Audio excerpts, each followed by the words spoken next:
Place change తెలుస్తుంది కదా.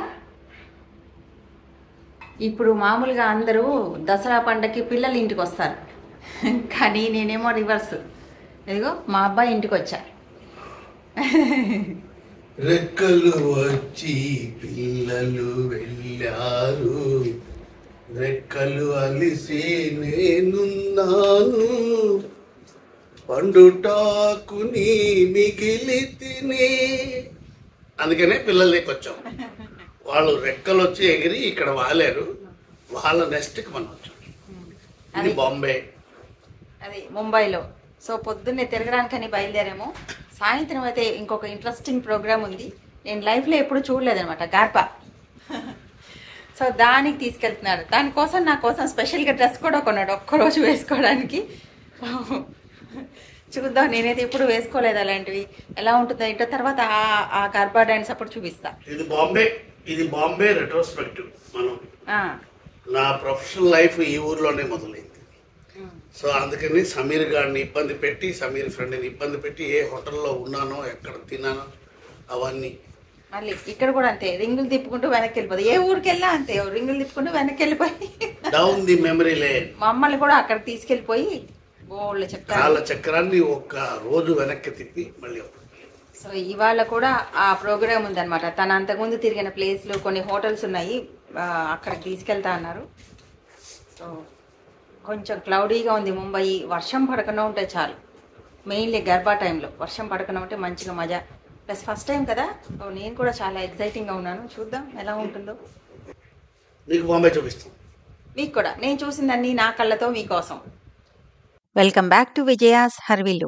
పండగ వస్తుంది కదా, ఒక 2 రోజులు లీవ్ తీసుకొని ఇంటికి రారా అని మా అబ్బాయికి చెప్తే, కాదు నువ్వే రామ్మా అన్నాడు.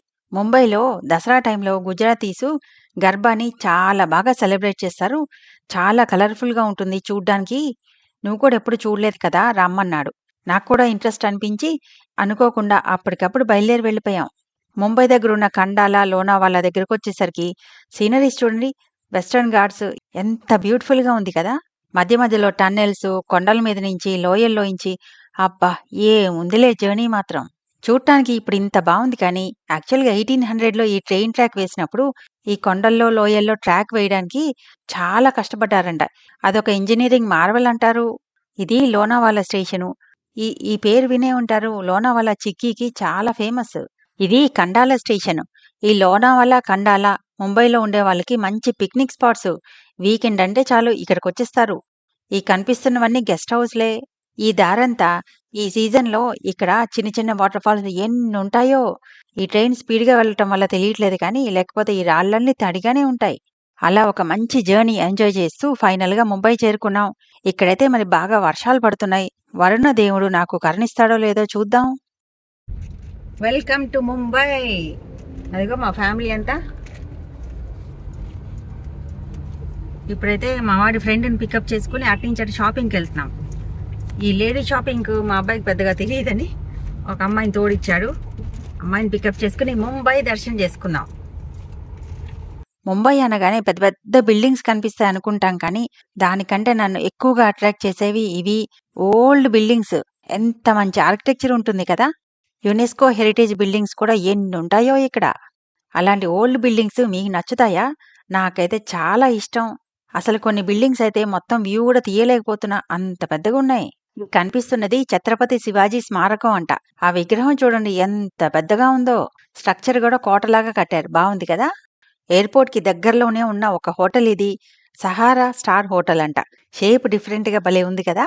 దీని పక్కనే ఆ సన్నగా పొడుగ్గా కనిపిస్తుంది కదా, అది ఎయిర్ ట్రాఫిక్ ని కంట్రోల్ చేసే బిల్డింగ్.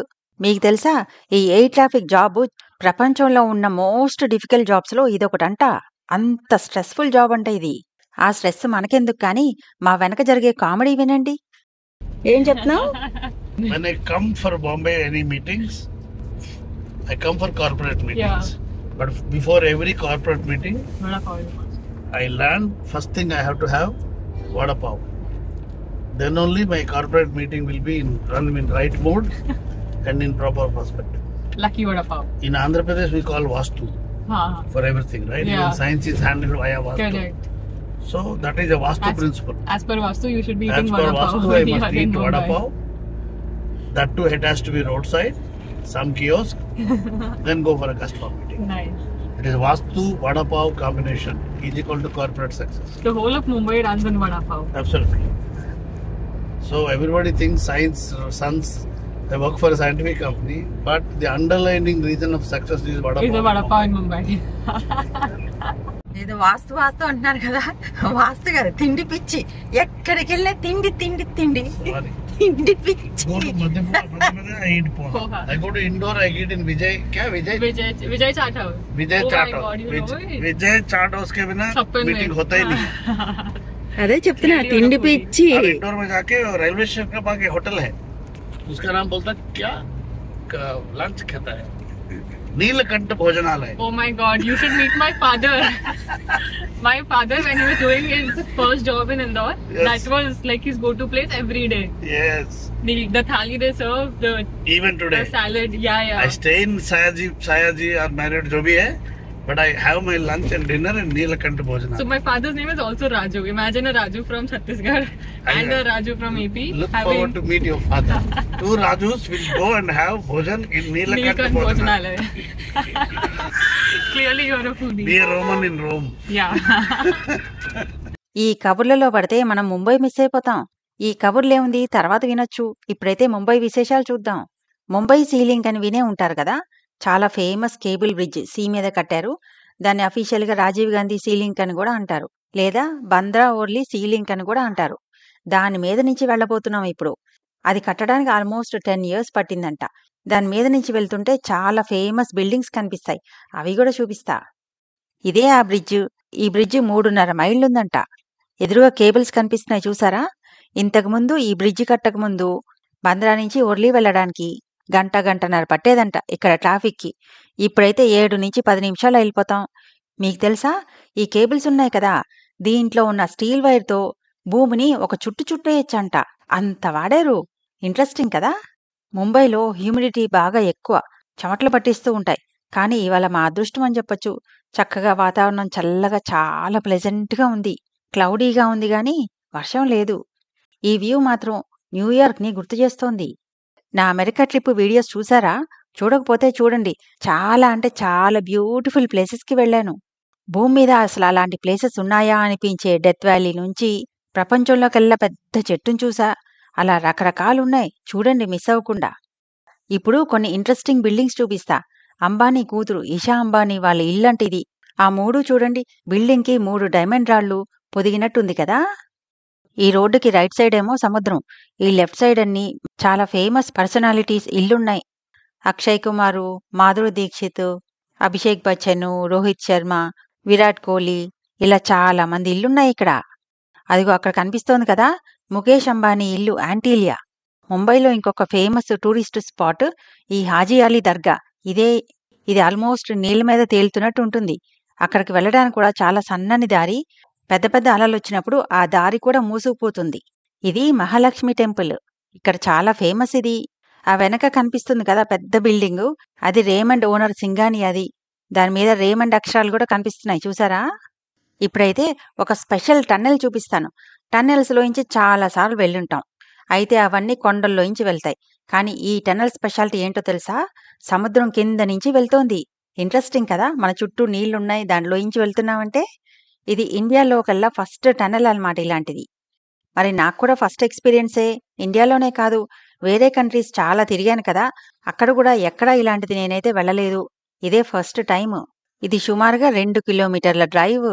చుట్టూ గాని లేకపోతే అక్కడక్కడ గాని గ్లాస్ లాగా పెట్టి నీళ్లు కనిపిస్తూ ఉంటే ఇంకా మజా వచ్చేదనిపించింది. పాపం దీనికే చాలా కష్టపడ్డారు కట్టడానికి. ఇంకా ఆ టెక్నాలజీ కూడా వస్తే భలే ఉండేదిలే. ఆ టన్నెల్ నుంచి బయటకు రాగానే ఎదురుగా దూరంగా చూసారా పక్షి రెక్కల్లా ఉన్నాయి, అది ఎయిర్ ఇండియా బిల్డింగ్. దగ్గర నుంచి ఇలా ఉంది. ఇదేమో ట్రైడెంట్ హోటలు, పక్కనే ఉంది ఎయిర్ ఇండియా బిల్డింగ్. ఎంత పెద్దది. ఇదేమో state bank of India building, ఆ సింబల్ తెలుస్తోంది కదా. ఆ పక్కనే shipping corporation of India building. అన్నీ ఇంతే. ఈ ఏరియాలన్నీ పెద్ద పెద్ద బిల్డింగ్సే ఉన్నాయి. ఈ బిల్డింగ్ ని మంత్రాలయం అంటారంట. అంటే మహారాష్ట్ర వాళ్ళ సెక్రటేరియట్ లాంటిదంట ఈ బిల్డింగ్. ఇదేమో పోలీస్ హెడ్ క్వార్టర్స్. ఉంది కదా, కోటలాగా ఉంది. అలా కోట లాంటి బిల్డింగ్స్ తో పాటు ముంబైలో ప్లేస్ ప్రాబ్లం కదా, అందుకనే ఇలా సన్నటి బిల్డింగ్స్, ఒక్కొక్కసారి ఇలా పాత బిల్డింగ్స్, ఇలా ఉంటుంది ముంబై. ఇప్పుడైతే గేట్వే ఆఫ్ ఇండియా దగ్గరకు వచ్చేసాం. అక్కడ బోల్డ్ అని ఇంట్రెస్టింగ్ విషయాలున్నాయి మాట్లాడుకోవడానికి.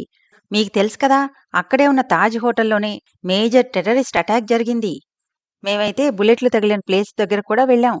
అలాంటి ఇంట్రెస్టింగ్ వీడియోతో మళ్ళీ కలుసుకుంటా.